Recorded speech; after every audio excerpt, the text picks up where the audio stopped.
नमस्ते दोस्तों, मैं हूं आपका दोस्त भगवती प्रसाद पुरोहित एडवोकेट।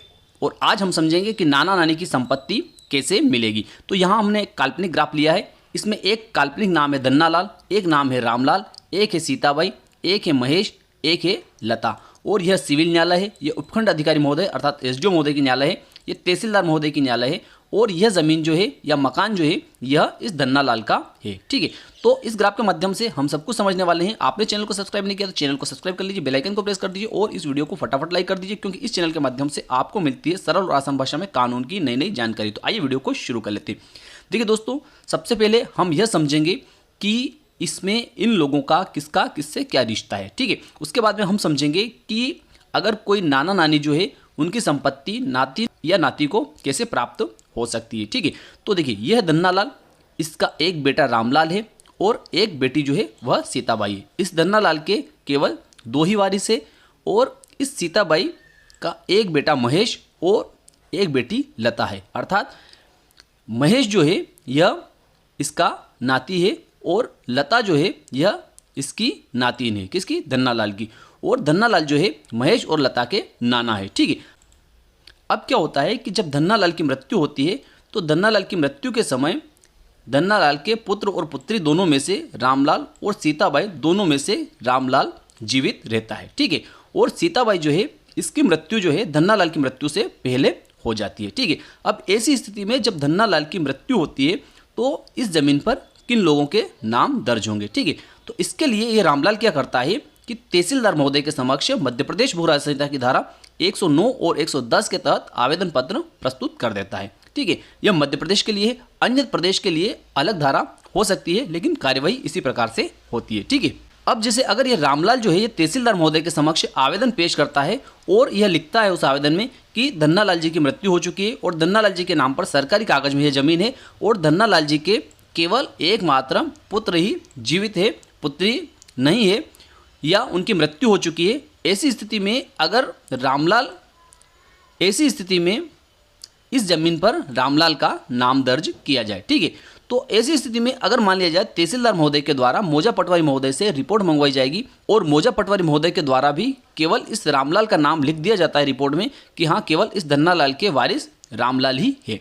तो ऐसी स्थिति में क्या महेश और लता जो है ये क्या कार्रवाई कर सकते हैं। ठीक है, तो तहसीलदार महोदय क्या करेंगे कि इस जमीन पर इस रामलाल अकेले का नाम दर्ज करने का आदेश पारित कर देंगे और उस आदेश के आधार पर यह रामलाल जो है यह अपना नाम जो है इस जमीन पर दर्ज करवा सकता है। ठीक है, अब देखिए यह जमीन जो है यह इस महेश और इस लता के नाना की जमीन है और महेश और लता की माँ जो है सीताबाई जो है इसकी मृत्यु जो है इसके नाना जो है धन्नालाल जो है इनकी मृत्यु से पूर्व हो चुकी है। किसकी? सीताबाई की मृत्यु। अब महेश और लता जो है क्या ये इस धन्नालाल के वारिस है अथवा नहीं, तो उसको भी थोड़ा सा हम समझ लेते हैं। तो देखिए हिंदू उत्तराधिकार अधिनियम की धारा 8 जो है वह ये कहती है कि किसी भी हिंदू पुरुष जो है उसकी मृत्यु के समय अगर उसकी पुत्री जो है वह जीवित नहीं है तो ऐसी स्थिति में उसकी पूर्व मृत पुत्री के पुत्र पुत्री भी इस जमीन को अर्थात उस हिंदू पुरुष की जमीन को प्राप्त करने के अधिकारी हैं।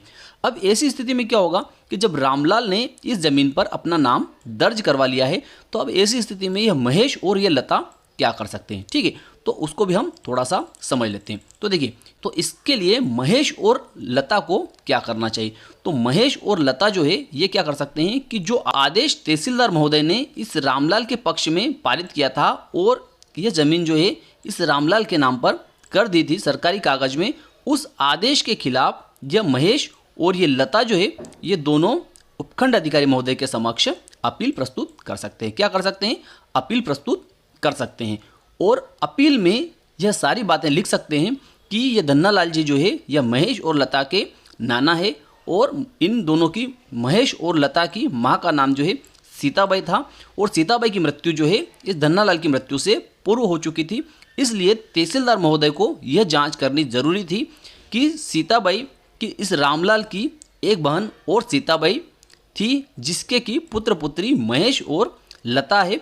इसलिए हिंदू उत्तराधिकार अधिनियम की धारा 8 के अनुसार यह संपत्ति जो है इसमें इस महेश और इस लता को हिस्सा प्राप्त होगा जो हिस्सा इस सीताबाई को प्राप्त होता। ठीक है, तो इस प्रकार की अपील जो है उपखंड अधिकारी महोदय के समक्ष अर्थात एसडीओ महोदय के समक्ष महेश और लता दोनों पेश कर सकते हैं और तहसीलदार महोदय के आदेश को निरस्त करवा सकते हैं और सीताबाई को जो हिस्सा प्राप्त होता उस हिस्से को अर्थात इस जमीन में से 1/2 हिस्सा जो है महेश और लता दोनों को प्राप्त होगा और 1/2 हिस्सा जो है इस रामलाल को प्राप्त होगा। इस प्रकार से ये अपना हिस्सा प्राप्त कर सकते हैं। ठीक है, अगर मान लिया जाए कि इस रामलाल ने उस जमीन को जो है अपने नाम पर करवाने के बाद में अगर कहीं पर सेल कर दिया है अर्थात बेच दिया है या किसी प्रकार से अंतरित कर दिया है, जैसे रजिस्टर्ड विक्रय पत्र निष्पादित करवा दिया है या दान पत्र निष्पादित करवा दिया है या इसका कहीं बंटवारा कर दिया है या किसी भी प्रकार से इसको अंतरित कर दिया है, तो ऐसी स्थिति में इस महेश को और लता को सिविल न्यायालय में कार्यवाही करनी चाहिए, सिविल सूट फाइल करना चाहिए और उस सिविल सूट में इनको यह बताना चाहिए कि ये लोग जो है यह इस धन्नालाल के नाती और नातिन है और धन्नालाल की एक पुत्री सीताबाई थी जिसकी की मृत्यु इस धन्नालाल की मृत्यु से पूर्व हो चुकी थी, लेकिन इस रामलाल ने वास्तविक तथ्यों को छुपाकर तहसीलदार महोदय से अपना नामांतरण करवा लिया और उस संपत्ति को अंतरित कर दिया है।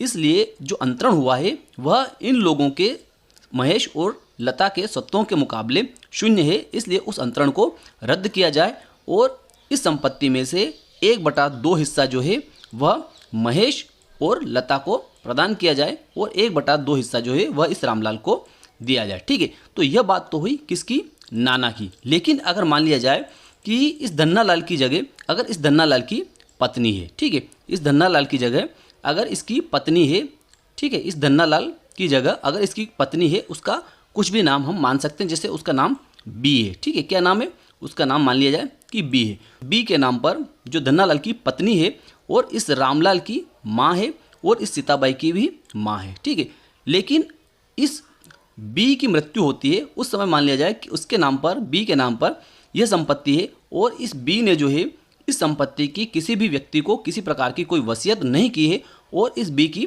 मृत्यु हो जाती है। ठीक है, और इसकी मृत्यु से पूर्व इसकी जो पुत्री है ये सीताबाई, इसकी मृत्यु हो जाती है। तो ऐसी स्थिति में जैसा हमने पहले समझा वैसे ही अगर यह रामलाल जो है यह अपना नामांतरण इस संपत्ति पर करवा लेता है तो ऐसी स्थिति में क्या होगा, कोई महिला अगर हिंदू महिला है और उसने अपनी संपत्ति की किसी व्यक्ति को वसीयत नहीं की है और वह मर जाती है, तो ऐसी स्थिति में हिंदू उत्तराधिकार अधिनियम की धारा 15 जो है उसके तहत उस महिला की पूर्व मृत पुत्री या पूर्व मृत पुत्र के पुत्र पुत्री को भी उसमें हिस्सा प्राप्त होगा। जैसे कि अगर मान लिया जाए कि इस बी की मृत्यु से पहले इस सीताबाई की मृत्यु हो जाती है, तो ऐसी स्थिति में इस बी की मृत्यु के बाद में यह संपत्ति जो है यह इस रामलाल को और इस महेश और इस लता को अर्थात इस बी के नाती और नातिन को प्राप्त होगी। अर्थात इस महेश की जो नानी है वह बी है और इस लता की जो नानी है वह बी है। ऐसी स्थिति में इन लोगों को भी यह संपत्ति जो है यह प्राप्त करने का अधिकार है। जिस प्रकार से इस रामलाल को अधिकार है वैसे ही इन दोनों लोगों को भी अधिकार है, लेकिन इन दोनों लोगों को इसमें से वही संपत्ति प्राप्त होगी जो कि इनकी माता सीताबाई को प्राप्त हो सकती थी। अर्थात 1/2 संपत्ति जो है इन दोनों लोगों को प्राप्त होगी और प्रक्रिया वही रहेगी कि या तो ये लोग जो है ये उपखंड अधिकारी महोदय के समक्ष अपील पेश कर सकते हैं या फिर अगर इस संपत्ति को इस रामलाल ने अपने नाम पर करवा लिया है और किसी रूप में अंतरित कर दिया है, तो ऐसी स्थिति में इन दोनों को सिविल सूट फाइल करना चाहिए, जो कि प्रक्रिया मैंने पहले आपको बताई है। तो मैं विश्वास रखता हूं कि आज का वीडियो आपको अच्छा लगा होगा। अच्छा लगा हो तो इस वीडियो को लाइक कर दीजिए, अधिक से अधिक लोगों तक इसको शेयर कर दीजिए। फिर मिलते हैं अगले वीडियो में, तब तक के लिए जय हिंद जय भारत।